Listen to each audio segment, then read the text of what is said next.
Bueno, vamos a seguir hablando en este caso de que momento que comienza, que aparece este identikit en los medios de comunicación y que caen varios, ¿no? Primero me prometiste decir cómo se había hecho este identikit. Bueno, te lo digo rápido. Dale. Un chico le presenta a su amigo la chica con la que había empezado a salir.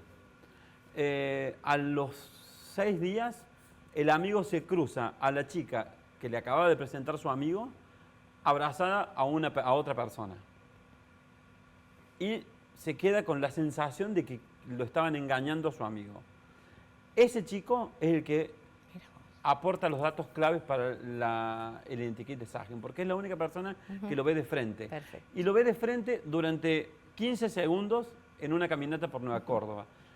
Tan nefasto es su aporte y tan nefasto es que el sistema judicial le haya dado a él tanta entidad en su relato que termina apareciendo ese identikit que nada tenía que ver con Sagen, porque cuando uno veía esa foto no tenía nada que ver con el Sagen que después fue detenido. De hecho, los policías llegan a Sagen, en el libro está esa imagen, gracias a un dibujo que hace Agustina, una víctima de Sagen que logra escaparse, que lo dibuja Sagen de atrás.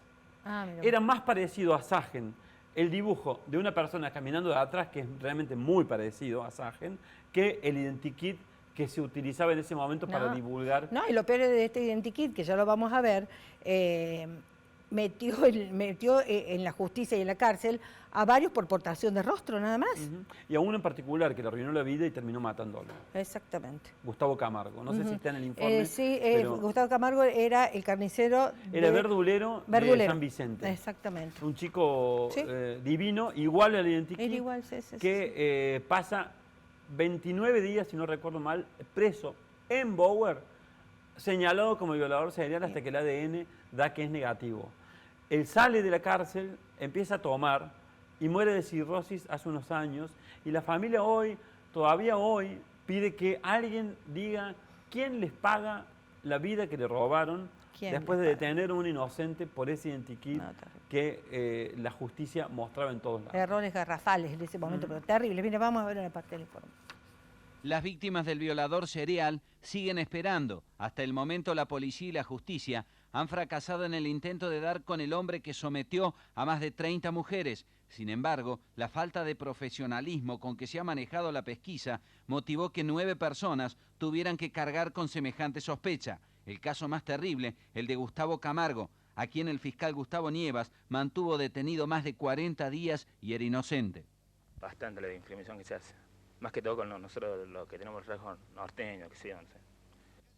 Hasta aquí, como decía Camargo, las detenciones se hicieron por portación de rostro. Los rasgos norteños y la condición humilde de estas personas fueron para los fiscales y policías motivos suficientes para detener a varios inocentes. Eso mismo le pasó a Gustavo Reyes, detenido por el fiscal Nievas. Y anoche, en la calle Ituzaingó y Ambrosio Olmos, una persona de características físicas similar al violador serial, fue abordado por la policía, lo requisaron y nos dimos con que se llama Gustavo Reyes. ¿Qué edad tiene y a qué se dedica esta persona? Esta persona es ex estudiante de Derecho, una persona instruida, ex empleado de PEC, ha dicho también que estudia Ciencias Químicas. Hoy Gustavo Reyes camina libre por el mismo sitio de Nueva Córdoba donde fue detenido. Terrible, Dante, ¿por qué? Porque se detenían las personas por portación de rostro, porque caminaban por Nueva Córdoba, pero al aire y ante la prensa se daban todos los detalles de estas personas, sin estar comprobado nada. No solo los detalles de esas personas. Sí, los Yo mataban. recuerdo, y no voy a mandar a frente a colegas que eran tan ignorantes como nosotros en aquel momento, aunque también habría que repensar lo que hizo cada uno en aquella Totalmente, creo que la autocrítica la tenemos que hacer todos. Recuerdo una entrevista del fiscal Nievas, esta persona que acabamos de ver recién, con un periodista de la mañana de un medio de comunicación de Córdoba, en el que con detalles describieron la violación que sufrió la chica que identificó a Camargo y que después el ADN mostró que Camargo no era. ¿Por qué? Porque esa chica describió el ataque, era una chica de 15 años que fue violada brutalmente y con lujo de detalles, a la madrugada, a la mañana, Nievas contó el hecho que ella había sufrido, pero con detalles escabrosos. Había un goce también de la sociedad cordobesa de hablar sobre esas cosas, y también hay que decir que era muy común la idea de qué maestro, No, cuando no. se hablaba de Sagen. Entre los varones Ay, no, no, era no. muy común hacer ese tipo de comentarios. Entonces, está bueno repensarse como Totalmente. sociedad en ese lugar, porque no es solo que había un gobierno y un sistema que miraba para otro lado. Eso pasaba porque había toda una sociedad que prefería mirar para otro lado también. Por eso, sí, coincido con vos totalmente. Vamos a ver entonces qué decía Gustavo Reyes. Como ciudadano te puedo decir que fui ultrajado, tuve una muerte civil durante 72 horas, incomunicado. ¿En qué momento te detienen y qué te dijeron?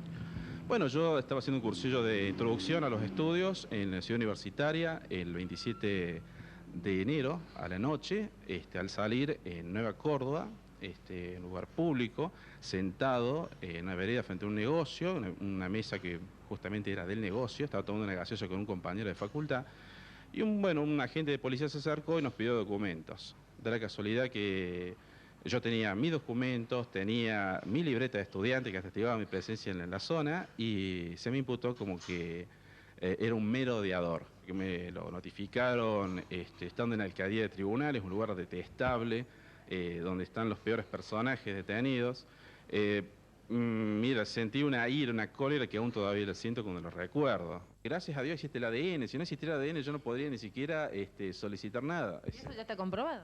Por supuesto, imagínense, la prueba fue contundente, el ADN. Pero lamentablemente, si no hubiera existido esa tecnología médica, quién sabe si no tendría que haber comido 20 años en la cárcel, por simplemente ser parecido, según ellos, yo creo que no, a un dibujo. Bueno, es terrible. Ahí hay que explicar que el ADN, cuando empezaron los primeros casos, Córdoba no tenía la tecnología. Por Claro, eso en Camargo los años 89, se come 90 tampoco. entre 35 y 40 días Claro. preso, porque se espera a que salga el resultado del ADN. Ya con Reyes se había avanzado más. Tuvo que invertir mucho la provincia, el CEPROCOR, y de hecho, gracias a la doctora Nidia Modesti, que fue la que llevó adelante el impulso de que el CEPROCOR se desarrollara para tener esos datos, hasta que se pudo saber quién era o quién no era, o si alguien podía ser con 24 horas de distancia. Pero al comienzo se necesitaban 60 días para tener Claro. el resultado de un ADN. Imagínate 60 días presos hasta que el ADN te demostraba Claro. que eras culpable Pero o así inocente. todo, Dante, 9 detenidos ya tenían el ADN que le decían que no habían sido, estaba comprobado y seguían imputados, siguieron imputados muchísimo imputados tiempo, mucho tiempo. Bueno, ahora vamos a ver el momento, primero vamos a ver el tape, después Dale. me decís que ya en el hospital de urgencia confirman que Sagen había muerto. ¿Querés que lo veamos? Dale. Dale. A las 8:07 falleció el señor Marcelo Mario Sagen. Esa es la noticia. Él tenía un cuadro neurológico muy importante de muerte cerebral, por lo tanto no respiraba y lo único que tenía era actividad cardíaca y la actividad cardíaca cesó en ese momento. Se llamó a la familia que estaba acá esperando, o sea, hablamos personalmente, telefónicamente y también hablamos al equipo de salud mental para que apoye al hijo, le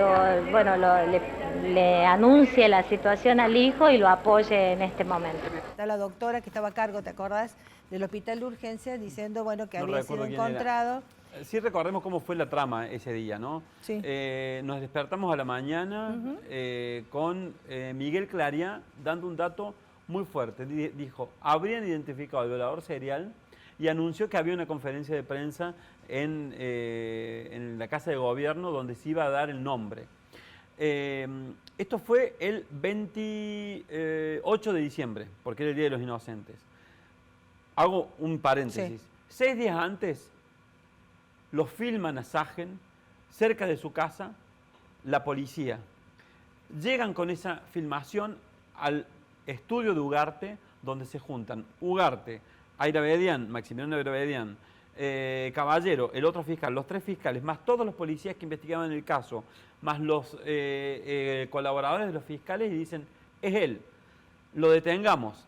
Ugarte, un poco perseguido por todo lo que había pasado antes, no por responsabilidad de él, sino por la responsabilidad de fiscales anteriores, de haber mantenido detenidos inocentes, dice, yo no voy a detener a un inocente solamente con esta prueba.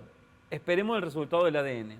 y empieza a tratar de buscarse cómo conseguir el ADN, porque no se le podía extraer sangre a Sagen. Entonces empieza toda una negociación con la mujer de Sagen para que permita que le saquen una muestra genética a su hijo y con ese resultado chequear si puede ser o no puede ser el padre de ese niño el autor de las violaciones que hasta ese momento adjudicábamos a un NN llamado violador serial. Mientras todo ese proceso se va realizando, muchos dicen que si Ugarte hubiese detenido a Sagen ese 22 de diciembre, Sagen no se hubiera quitado la vida y hubiera habido justicia para las víctimas. Porque, ¿qué pasó? Como eso no ocurre, se espera el resultado del ADN, unos días después se convence a Zulma, la mujer de Sagen, de que preste la prueba, el contacto con su hijo para que le quiten los rastros, para que le tomen los rastros genéticos, se hace el estudio de ADN y el día 28 se confirma que el autor del hecho es el padre del niño al que habían analizado el ADN. Esa mañana es que se hace una conferencia de prensa y el Día de los Inocentes se muestra el rostro de Marcelo Mario Sagen. Ahí lo empezamos a conocer. ¿Qué pasa? La necesidad de circo que tenía el gobernador de la Sota de resolver un caso que lo tenía ya a esa altura muy condicionado, hace que se haga una conferencia de prensa pública en lugar de... Antes de tenerlo. Antes de tenerlo. Claro. Ahí es donde Ugarte no quería tanto circo, pero termina prestándose el circo, y hay una conferencia de prensa en la que están Ugarte, Vidal Lascano y el gobernador de la Sota mostrando la foto de Sagen. Sagen ahí se convierte en un prófugo. Durante todo ese día se lo busca y esa noche, cercado por la policía, se dispara en la cabeza.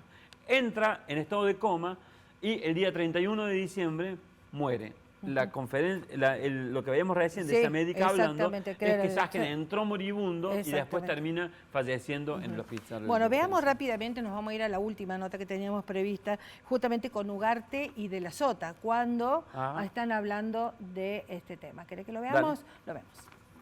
Hoy el gobernador de la provincia se refirió a la resolución del caso del violador serial. Para José Manuel de la Sota, tal como se dieron los hechos, se hizo justicia. Preocupación de todos y se ha hecho justicia, aunque no haya comparecido ante los estrados de la justicia como hubiera correspondido. Piensen ustedes que este hubiera sido el primer juicio por jurado popular en Córdoba. El fiscal Ugarte, en cambio, tiene sentimientos encontrados. Conforme con el resultado obtenido en cuanto a la individualización del supuesto autor. Obviamente que humanamente no era este el resultado que esperaba y en lo funcional tampoco. Hubiera preferido y prefiero llevar a esta persona a un juicio oral para que en un debate, como es el proceso en Córdoba, en la etapa del juicio, se pueda acreditar su culpabilidad. En lo personal estoy absolutamente convencido que son numerosas las pruebas que permitirían con digno castigo de esta persona en un tribunal de juicio. Yo creo que hay que poner leyes muy severas para aquellos que han delinquido, máxime en este tipo de delitos. Estos tipos son irrecuperables. Un tipo que viola a una nenita, un tipo que viola a una menor, ¿usted cree que se puede recuperar un tipo de eso? Bueno, realmente hemos hablado mucho. ¿Vos pensás que cambió algo después de todo esto? Sí, déjame decir dos cosas. Un de la Sota, como siempre prepotente, como siempre autoritario, como siempre facho y sin capacidad de reflexión en torno al caso. Él gobernó durante muchos de los años en los que Sagen atacó y el problema fue un sistema que él no estuvo en condiciones de poner en condiciones justamente para atrapar a Sagen y poder juzgarlo. En este contexto, siempre del lado Ugarte de una investigación. Ugarte hizo un trabajo muy prolijo. No quiso hablar con nosotros para el libro, nos peleamos y no nos hablamos por mucho tiempo, pero ojalá hubiera funcionarios como lo es Ugarte, como lo fue Ugarte, que quiso llevar a Sagen a juicio. Realmente quiso hacerlo y sin él y sin su trabajo y sin su meticulosidad, aun cuando sea hartante a veces, aun cuando sea un prepotente a veces y aun cuando lo quiera muy poca gente en tribunales, sin su trabajo hubiera sido imposible identificar a Marcelo Sagen. Ojalá hubiera más Ugartes en la justicia de Córdoba y en Córdoba, porque su trabajo fue impecable. Me parece que hemos aprendido, me parece que algo se aprendió, pero me parece que tendríamos que ver, y ojalá no tengamos que verlo, que no. Cómo reaccionamos todos ante una situación así. Hubo otros violadores seriales después y la reacción fue diferente, pero fíjate un dato. Hoy está siendo juzgado Lucas Gómez, un policía que mató a Blas Correas. También debió haber sido juzgado porque encubrió a un violador serial en La Calera. Y no fue juzgado por eso, estaba en libertad y estaba portando un arma el día que mató a Blas Correas. Quiere decir que el sistema judicial, policial y de investigación cordobés sigue teniendo muchas deudas con nosotros como sociedad. Seguro. Y tenemos que estar reclamándoles todo el tiempo, porque si los dejamos solos, hacen las barrabasadas que hicieron con el caso Saje. Bueno, muchísimas gracias. Realmente espero que haya servido para que tomemos esta conciencia, porque es la única manera que crezcamos como sociedad, realmente. Gracias por habernos acompañado, Dante. Nosotros hacemos un corte y ya volvemos.